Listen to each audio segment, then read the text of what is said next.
रहा है, जिसको लेकर 5 दिन से धरना भी दिया जा रहा है। एक पार्टी ये कहती है कि ज़मीन मेरी है, वहीं दूसरी पार्टी ये कहती है कि ये ज़मीन मेरी है। वास्तविकता क्या है, उसको लेकर भीम सिंह जाट हमारे साथ मौजूद है। भीम सिंह जी, ये जो ज़मीनी विवाद चल रहा है और तथ्यात्मक जानकारी वो भी अपनी बताते हैं और आप भी अपनी बता रहे हो, तो इसमें वास्तविकता क्या है? जी पत्रकार जी, ये ज़मीन मेरे भाई और मेरी पत्नी के नाम रजिस्टर्ड डॉक्यूमेंट्स है मेरे पास, खरीदशुदा मेरी ज़मीन है। और ये जो लोग हैं, मेरी ज़मीन हड़पने के कारण ये लोग कभी जाली पट्टा जारी करवाते हैं, कभी क्या करवाते हैं। तो ये ज़मीन मेरी खरीदशुदा ज़मीन है। नहीं, इसके आपके पास कोई मूल कागजात हो? ये सर, ये देखो मेरी ये रजिस्ट्री, ये खरीदशुदा रजिस्ट्री है। और ये इसका 1944 का पट्टा है इसका। और इन लोगों ने पहले भी एक पट्टा फर्जी जारी करवा लिया था ज़मीन हड़पने के कारण, जिसमें मैंने एफआईआर दर्ज कराई थी प्रागपुरा थाने में, और उसमें जेल गए थे। इसमें जेल कौन गया था? इसमें भैरूराम वगैरह और अन्य कई लोग थे जी। और ये मकान तोड़ने का क्या मैटर है इसमें? सर ये क्या है कि जेसीबी से मेरी ये ज़मीन थी, इसको साफ़ सफाई करवा रहा था। बरसात का मौसम था, एक मेरा क्या पुराना हुआ एक कमरा था, तो मैंने सोचा रोड के ऊपर है, इसको सफाई कर दे, बरसात के अंदर किसी के ऊपर गिर जाए, रोड के ऊपर था। इस अनहोनी को देखते हुए आपने उस मकान को, अपने मकान को दोस्त साफ सफाई करी है सर। तो फिर उनका मकान? सर खरीदशुदा रजिस्टर्ड मालिक मैं हूँ। अगर उनके पास कोई पेपर हो तो सर मेरे को दिखाओ ना, पेपर मांगो ना सर उनके। आपका ये जो रजिस्ट्री हुई है, ये कौन सी ईयर में हुई है आपकी? सर ये 1779 में है। 1700 में। आबादी भूमि है ये। तो जैसे विपक्ष का आरोप है कि भाई आपने जो ये पट्टा जारी करवाया, उसमें कहीं भी खसरा संख्या का उल्लेख नहीं है। सर वो तो मैं दिखाऊंगा ना, मेरे पास सारे पेपर है उनके। मेरा प्रॉपर्टी टाइटल में कोई कमी नहीं है मेरी। अगर उनके पास कुछ है तो लेके आए ना सर वो।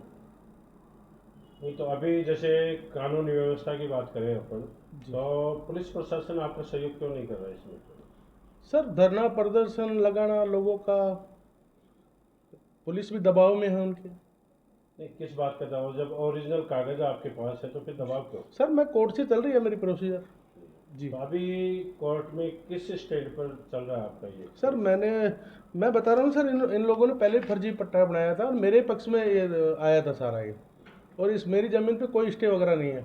नहीं, अभी जैसे आप थोड़ा सा बताएं कि पूर्व में ये ज़मीन किसकी थी, आपने किससे ली और उन लोगों ने किससे ज़मीन खरीदी? सर मैंने मोदियों से ज़मीन खरीदी थी। उनका पट्टा था 1944 का, 4 रुपये स्क्वायर यार्ड के हिसाब से उनकी रसीद कटी थी, बाकायदा पूरा रिकॉर्डेड पेपर है। तो आपका कहने का मतलब ये है कि जो धरना दिया जा रहा है ये वो सब झूठी बात है सर। बेबुनियाद सर है। मैं तो खुद एक पीड़ित हूँ, मेरी कोई सुन ही नहीं रहा। ज़मीन भी मेरी, उन फर्जीवाड़ा वो लोग कर रहे हैं। वो सब कुछ क्या है कि ज़मीन हड़पने के कारण कर रहे हो जैसा अभी 2-3 दिन पहले हम गए थे वहाँ पे मौके पे जी। और हमने वहाँ का कवरेज भी किया था, और वहाँ पूर्व विधायक इंद्राज गुर्जर समेत बहुत सारे लोग थे जी। तो वहाँ उन्होंने भी अपने कागज़ प्रदर्शित किए, बताया कि भाई ये ज़मीन हमारी है। लेकिन जैसा आप बता रहे हो कि पुलिस प्रशासन की ओर से चालान पेश हुआ, कोर्ट ने उनको सज़ा दी और कुछ दिन वो जेल में भी रहे थे। सर मान लीजिए वो बता रहे अपनी ज़मीन बता, सर कोई पेपर तो लेके आए। मैं इस गांव को छोड़ दूंगा अगर उनके पास कोई पेपर होगा तो आप दर्शनार्थियों के लिए क्या कहना चाहेंगे? अब वो जो कर रहे हैं गलत कर रहे हैं सर। तो आपके हिसाब से ज़मीन के असली मालिक आप हैं मालिक प्रॉपर्टी और टाइटल ही मेरा है सर। तो अभी फिलहाल जैसे आपने पुलिस प्रशासन में भी शिकायत दी होगी कि भाई धरना दिया जा रहा है ज़मीन पे, जी। और आपकी जेसीबी भी शायद वहाँ पे मौके सर पे खड़ी रोड है। को जाम करा रखा है, उन लोगों ने जाम कर रखा है। मेरे को 4 दिन हो गए आज घर गए हुए। मरने मारने की धमकियां दे रही है मेरे को। पर जिस दिन ये हुआ उस दिन घर पे चले गए, किवाड़ वगैरह तोड़े हैं, बहुत ज़्यादा अभद्र किया। तो मैंने क्या एफआईआर दर्ज कराई है प्रागपुरा थाने में। एसपी साहब के पास भी एक बार पेश होंगे हम लोग, अगर प्रागपुरा थाना कुछ नहीं करता है तो। बिल्कुल, लगातार बने रहे आप।